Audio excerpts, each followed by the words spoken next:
জন্য আজ আমাদের সঙ্গে রয়েছেন জ্যেষ্ঠ সাংবাদিক জনাব মাসুদ কামাল। জনাব মাসুদ কামাল ঢাকা থেকে আমাদের সাথে যুক্ত হচ্ছেন। জনাব মাসুদ কামাল ভাইয়ের অনেক ব্যস্ততার মধ্যেও আমাদের সময় দিয়েছেন, সেজন্য আমাদের শুভেচ্ছা এবং কৃতজ্ঞতা জানবেন। কামাল ভাই, আপনাকে অনেক ধন্যবাদ। তবে কামাল ভাইয়ের চেয়েও এই মুহূর্তে ব্যস্ত সুনামগঞ্জ 2 আসনে বাংলাদেশ জামাত ইসলামের মনোনীত প্রার্থী এবং আপিল বিভাগের আইনজীবী জনাব অ্যাডভোকেট মোহাম্মদ শিশির মনির, তিনি সুনামগঞ্জ থেকে আমাদের সাথে যুক্ত হয়েছেন এবং তার মূল্যবান এই যে ভোট বা মানুষের সাথে জনসংযোগ, সেটির পাশাপাশি তিনি যে আমাদের সাথে যুক্ত হয়েছেন, সেজন্য আমাদেরও অনেক ধন্যবাদ জানবেন অ্যাডভোকেট মনির। আমরা আপনাকে শুভেচ্ছা এবং কৃতজ্ঞতা জানাই। জি কামাল ভাই, আপনার অনুমতি নিয়েই আমি প্রথম প্রশ্নটা অ্যাডভোকেট শিশির মনিরকে করতে চাই, যদিও এই প্রশ্নটা আপনার কাছেও আসবো। আমি আগে অ্যাডভোকেট মনিরের উত্তরটা একটু আমরা শুনতে চাই। অ্যাডভোকেট মনির, আজকে আমার বাংলাদেশ জাতীয় পার্টির প্রধান নেতা জনাব ব্যারিস্টার আন্দালিব রহমান পার্থ একটি কথা বলেছেন। তার কথার কিছু অংশ আমি শুনেছি, সেই অংশের মধ্যে তিনি একটি প্রশ্ন করেছেন। আমি ব্যারিস্টার আন্দালিব রহমান পার্থর প্রশ্নটি আপনাকে করতে চাই। সেটি হচ্ছে, আপনারা যদি ক্ষমতায় আসেন তবে কি 16ই ডিসেম্বর হবে? অ্যাডভোকেট শিশির মনির। আচ্ছা বলেন তো, এই প্রশ্নটার হবে কি হবে না, এটার উত্তর যদি সঠিকভাবে জানতে হয় তাহলে আগে আমাদেরকে ক্ষমতায় আনেন, জনগণ আমাদেরকে ক্ষমতায় আনুক, দেখেন আমরা করি কি করি না। এটার সঠিক উত্তর কি হবে? ধরেন আপনি 12ই ফেব্রুয়ারি নির্বাচনে মানুষ আমাদেরকে ভোট দিয়ে দিল। ওকে, 12ই ফেব্রুয়ারি নির্বাচনে ভোট দেওয়ার পরে প্রথম 16ই ডিসেম্বর হবে 2026 সালে 16ই। রাইট। আমরা ক্ষমতা গ্রহণ করলাম, ডক্টর শফিকুর রহমান সাহেব আমাদের প্রাইম মিনিস্টার হলেন, ক্যাবিনেট ফর্ম করলাম, জোটবদ্ধ ভাবেই করি আর একক ভাবেই করি, কিছু একটা করলাম, এবং দেখবেন সেই 16ই ডিসেম্বর আমরা সেটা পালন করি কি করি না, আন্দালিব ভাইয়ের প্রশ্নের উত্তর সেদিন পেয়ে যাবেন। এখন আমাদেরকে ক্ষমতা আনেন, মানে আপনারা নির্বাচিত হওয়ার আগে অ্যাডভোকেট শিশির মনির আমরা এটা জানতে পারবো না আপনারা এটা পালন করবেন কি করবেন না। উনি তো জিজ্ঞাসা করছেন, উনি জানতে চাইতেছেন আপনারা করবেন কিনা, 16 ডিসেম্বর হবে কিনা। নিশ্চয়ই, কেন নয়, কিন্তু একটা জিনিস দেখি যে ওনার মধ্যে যে আশঙ্কাটা তৈরি হয়েছে, এই আশঙ্কাটা তো আপনি অ্যাসার্টেন করতে পারবেন। কিছু থেকে অ্যাজাম্পশন আর কিছু থেকে সার্টেন। উনি একটা সুনির্দিষ্ট কথা বলেছেন যে 16ই ডিসেম্বর হবে না। হবে নাটা শুনি নাই ভাই, আমি হবে নাটা শুনি নাই।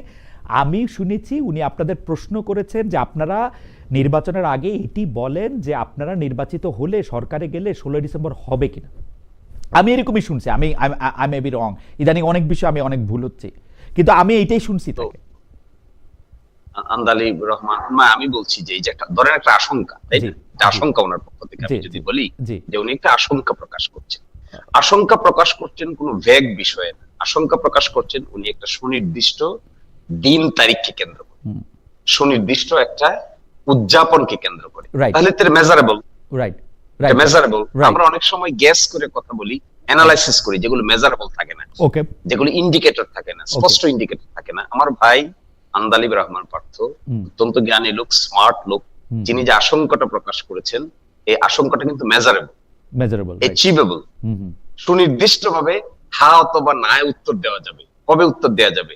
12ই ফেব্রুয়ারিতে আমরা ইলেকটেড হব, ধরেন 25 অ্যাডভোকেট শিশির মনির, এটা কিন্তু আপনি অতি চমৎকার। আপনি যেহেতু আপিল বিভাগের আইনজীবী এবং আপনার আসলে আইনজীবী হিসাবে আপনি প্রথিতযশা, আপনার কথা খুবই চমৎকার, কিন্তু ঘটনা হইতেছে কি এটা হ্যাঁ নাতে উত্তর দেওয়া যাবে, আমার টাইমিংটা নিয়ে একটু খটকা লাগতেছে। মানে আপনি এটা ইলেকশনের আগে হ্যাঁ না এত স্পষ্ট করে আপনি এটা বলতে পারবেন না তাইলে?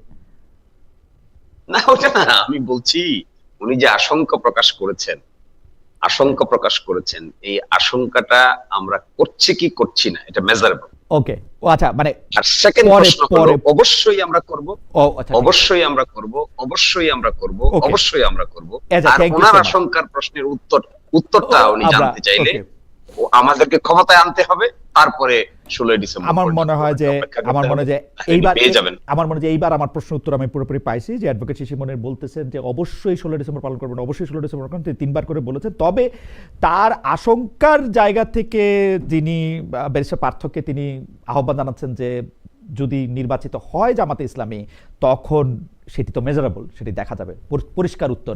আমি মাসুদ কামাল ভাই আপনার কাছে একটু জানতে চাই যে এটা ঠিক যে আন্দালিব রহমান পার্থকে আমি আজকে শুনেছি, এটা উনি বলছেন যে আপনারা আসলে কি এটা হবে কিনা, পাশাপাশি আরো 2-3টা জিনিস তিনি 16 ডিসেম্বর হবে কিনা, গায়ে হলুদের অনুষ্ঠান হবে কিনা, আমরা যেগুলি সোশ্যাল নর্মস হিসেবে আমরা যেগুলি মেনে আসছি, আমাদের মেয়েদেরকে যেরকম আমরা দেখে আসছি সেরকম তারা করতে পারবে কিনা, এই ব্যাপারগুলি জামাত ইসলামের পরিষ্কার করতে হবে। অ্যাডভোকেট শিশির মনির কিছুটা পরিষ্কার আসলে করলেন, অবশ্যই অবশ্যই অবশ্যই বলে আপনার কাছ থেকে আমি জানতে চাইবো যে জামাত ইসলামী আসলে ক্ষমতায় আসলে 16 ডিসেম্বর হবে কিনা। প্রশ্নটার মধ্যে আমি একটু লেজ লাগাতে চাই, কেউ ক্ষমতায় আসলে 16 ডিসেম্বর হবে না এরকম কোনো আশঙ্কা আপনার মনে আসে কিনা কামাল ভাই?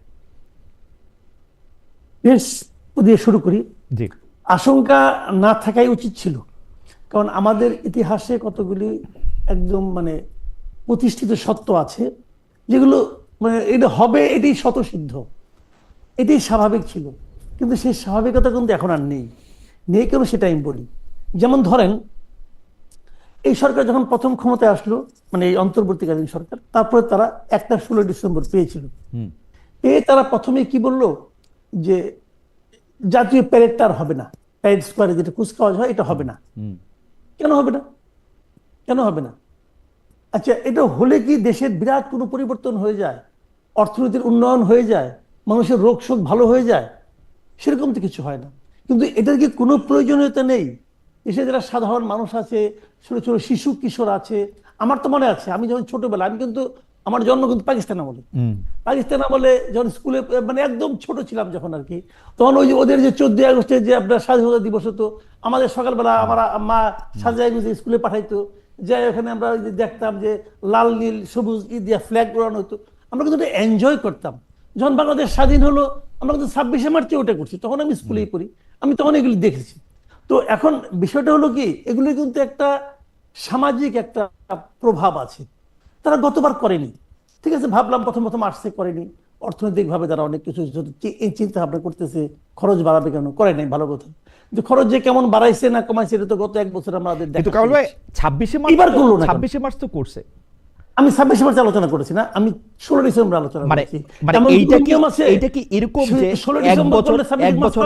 এক বছর রাষ্ট্র একটা বড় করে করে আরেকটা অত বড় করে করে না, ওরকম কি কোনো ঘটনা? ঠিক না, এটা আমরা কখনোই দেখি নাই। আচ্ছা, বাংলাদেশের স্বাধীনতার পর থেকে আওয়ামী লীগ আসছে, বিএনপি আসছে, জাতীয় পার্টি আসছে, আবার আওয়ামী লীগ আসছে, আবার বিএনপি, সবাই আসছে, প্রতিবারই এটা হয়েছে। এখন তাহলে কি এইটাই হলো? দেখেন, একটা কিন্তু ধারণা কিন্তু অনেকের মধ্যে প্রচারণা আমি দেখি, অনেকে কিন্তু এটা বলার চেষ্টা করে। যেমন আমি দেখলাম ওই দিন যে 16 ডিসেম্বর নাকি বিজয় দিবসই না, এটাও কেউ কেউ বলছে। এখন যারা এই ধরনের কথা বলছে তাদেরই কি প্রভাবে এটা হচ্ছে না? হতে পারে। অনেকে বলছে যে 16 ডিসেম্বর আসলে আমাদের বিজয় হয় নাই, ওই দিন তো পাকিস্তান আর্মি তো আমাদের কাছে সারেন্ডার করে নাই, অতএব বিজয় দিবসটা এটা ইন্ডিয়ানদের বিজয় দিবস, বাংলায় লিঙ্ক না, এটা বলছে অনেকে। তো এখন এগুলো নিয়ে আমি বাহাস করতে পারি, কোনো সমস্যা নাই, কিন্তু ওইটা তো প্রশ্ন না। প্রশ্নটা হলো কি, সরকার কি করছে?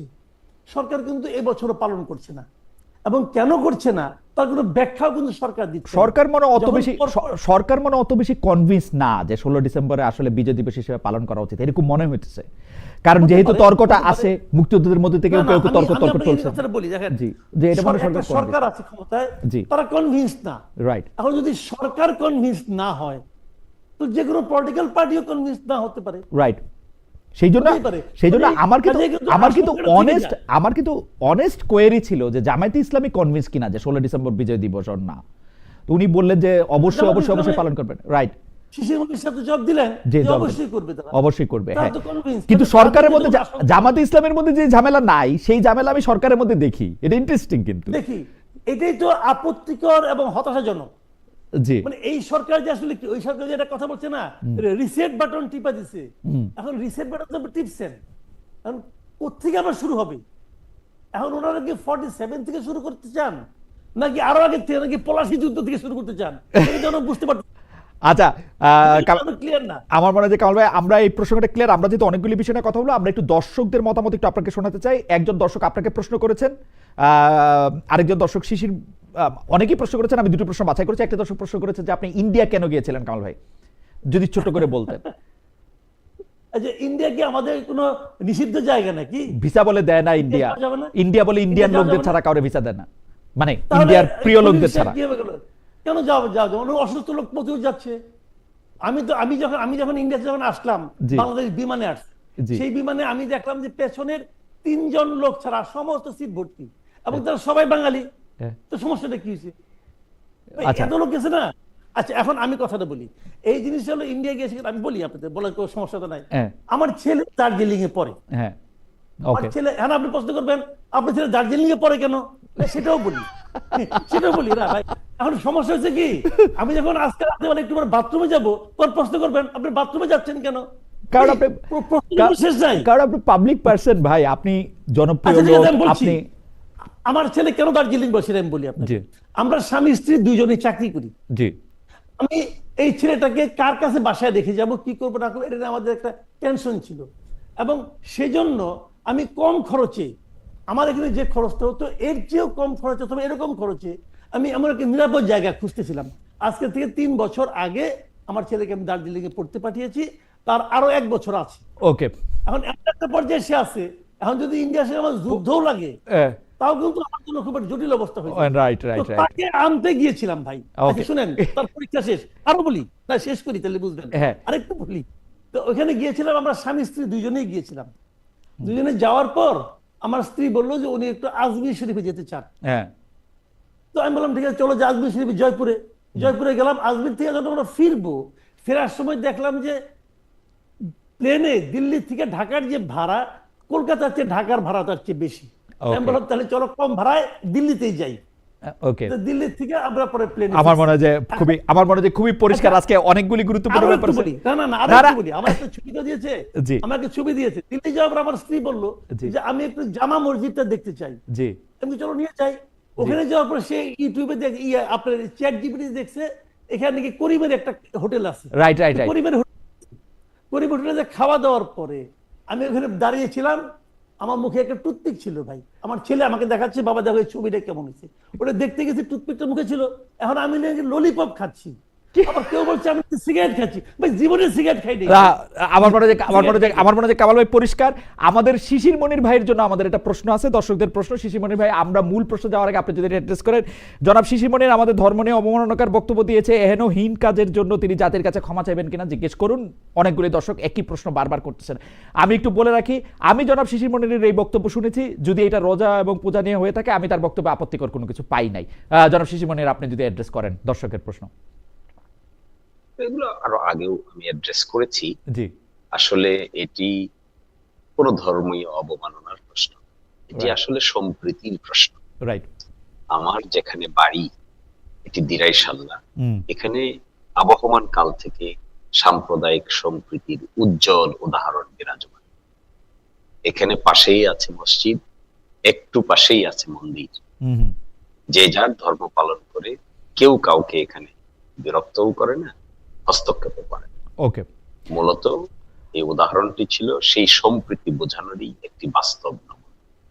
এটিকে যে বা যারা ধর্মীয় অবমাননা হিসেবে ব্যাখ্যা করছেন, আমার বিবেচনায় এটা সঠিক কাজ। আমার মনে হয় যে খুবই, আমি আসলেই মানে আমাকে মাসুদ কামাল ভাই অনুষ্ঠানের আগেও কামাল ভাইকে আমি বলতেছিলাম যে মানে কোনো বিষয় আমার খুবই পক্ষ নিতে ইচ্ছা করে।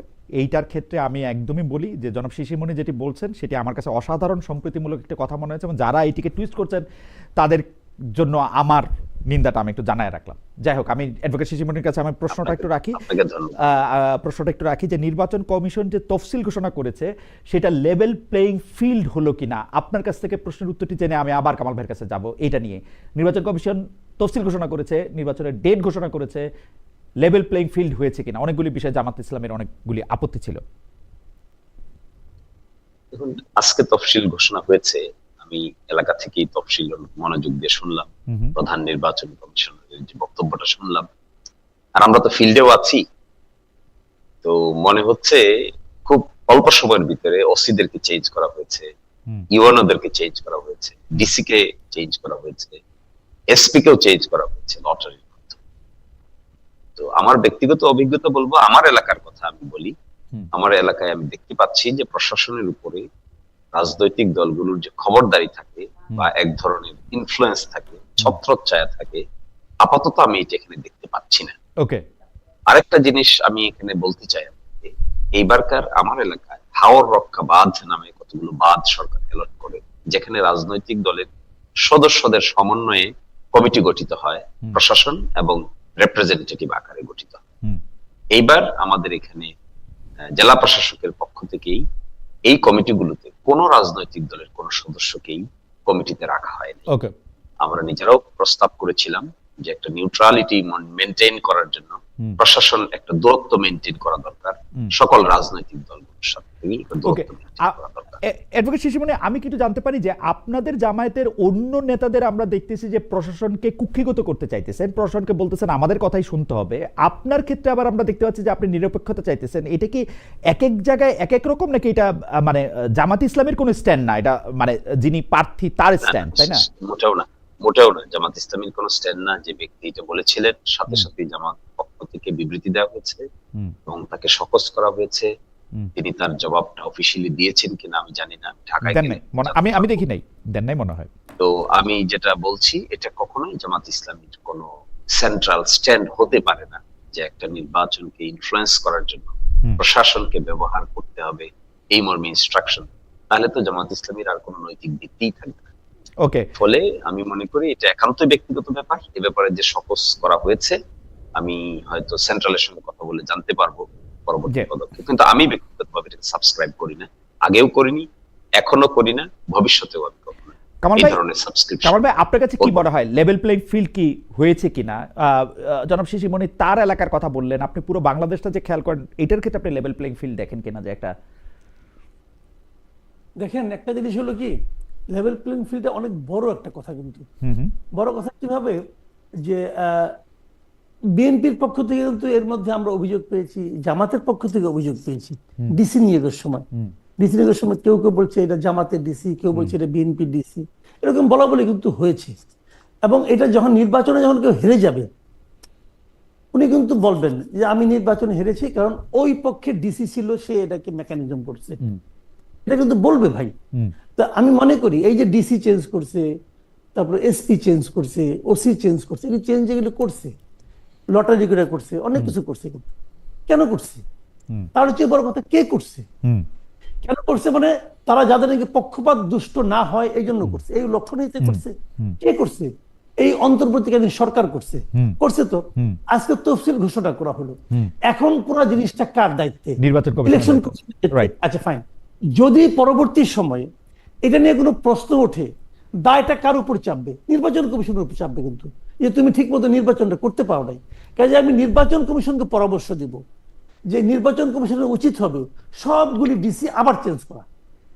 এতে কিছু খরচাপাতি হবে, হোক, কোনো সমস্যা নাই, কারণ দায় দায়িত্ব যখন আপনার উপর আসবে, আপনি আপনার মতো করে ডিসি গুলিকে আনেন, সরকারটা আপনি নিবেন কেন? আগেও দেখতাম আমি হাসিনা আমলে হাসিনা সরাইতো, তারপর বলতে আমি সব সাজাই দিছি, এবার তুমি ইলেকশন করো না, তা চাই না।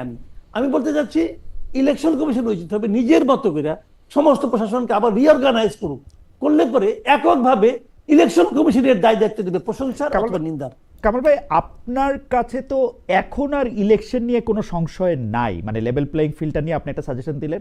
কারণ কেন আমি এই প্রশ্ন করতেছি, আপনার কথায় আমার বারবার মনে হচ্ছিল যে ডক্টর ইউনূসকে আপনি এতই অপছন্দ করেন এবং বারবার উনার উপর আপনি একটা আরোপ লাগাচ্ছেন যে বা দোষ আরোপ করতেছেন যে উনি ক্ষমতায় আর ছাড়তে চাইতেছেন না বা ক্ষমতা ছাড়তে চান না। এইটা তো আপনার দূর হয়েছে, তাই না? মানে বা আমি বলি আপনাকে, ডক্টর ইউনূস ক্ষমতা ছাড়তে চান না এটা আমি কখনো বলি নাই। আচ্ছা, আমি কি বলছি সেটাই বলি। জি। আমি বলেছি যে 5ই আগস্ট ভাষণের পর উনি যখন বললেন যে ফেব্রুয়ারির দ্বিতীয় সপ্তাহে নির্বাচন হবে, এরপর থেকে এই সরকার যা যা করছে নির্বাচনকে ওই সময় করার জন্য, সবই ওই সময় করার জন্য ইতিবাচক, ওকে, এর মধ্যে কোনো ভুল নাই, ওকে, এটা আমি বলেছি। ওকে, এমন ইলেকশন কমিশনও সেইভাবে কাজ করতেছে, এখানেও কোনো ভুল নাই। কিন্তু তারপরেও বাস্তবতা হচ্ছে যে সাধারণ মানুষের মধ্যে সংশয়টা দূর হয় নাই। সাধারণ মানুষের মধ্যে সংশয়টা কেন দূর হয় নাই এটা আমি জানি না, কিন্তু আমি মনে করি এই সাধারণ মানুষের সংশয়টা যে আছে যে ইলেকশন কি হবে অথবা ইলেকশন কি ফেব্রুয়ারিতে হবে, এই যে সংশয়টা, এই সংশয়টা ডক্টর ইউনূস নিজ দায়িত্বে অর্জন করেছেন। উনি সাধারণ মানুষের কাছে আস্থাভাজন হতে পারেননি বলেই মানুষ এত কিছু করার পরেও সন্দেহ করছে। ওকে, আমি এই কথাটা বলি। ওকে, আপনার মনে, আপনি বলছেন যে সাধারণ মানুষের মনে সংশয় ছিল। হাওয়েভার আমি পরবর্তী প্রসঙ্গে যাই। এই নির্বাচনে জনাব অ্যাডভোকেট শিশিমণি, কাকে আপনি প্রধান প্রতিদ্বন্দ্বী মনে করেন? বিএনপি, এনসিপি, নাকি যারা আপনার রোজা ও পূজা বিষয়ক বক্তব্যকে তাদের মতো করে ব্যাখ্যা করে তাদের? সংক্ষেপে যদি একটু বলেন, আমরা এই প্রশ্নটা নিয়েও কাছাকাছি প্রশ্নটা আমরা একটু কামাল ভাইয়ের কাছে যাব। অ্যাডভোকেট শিশির মনির। এখন পর্যন্ত যেটা দেখা যাচ্ছে জি। বাস্তবতা জি। তিনটা জোটের দিকে আগাচ্ছে। জি। একটা বিএনপি একটা জোট গঠন করার চেষ্টা করছে, হুম। এবং এখানে একটা বিতর্ক দেখা দিয়েছিল যে জোট গঠন করলে দলীয় সিম্বলেই ইলেকশন করতে হবে না জোটের যে কোনো একটি দলের সিম্বল নিতে হবে। আজকে আদালতে এটি সেটেল হয়েছে যে দলীয় সিম্বলেই করতে হবে, ওকে। জোটের সিম্বলে করা যাবে না। হুম। এটা একটা বাঞ্চ। হুম। আরেকটা বাঞ্চ হলো জামাত ইসলামী সহ 8 দল, হুম। যেটি তারা ঘোষণা করছে, কর্মসূচি ঘোষণা করছে, সিট ভাগাভাগির চেষ্টা করছে, এটা একটা জোট। হুম।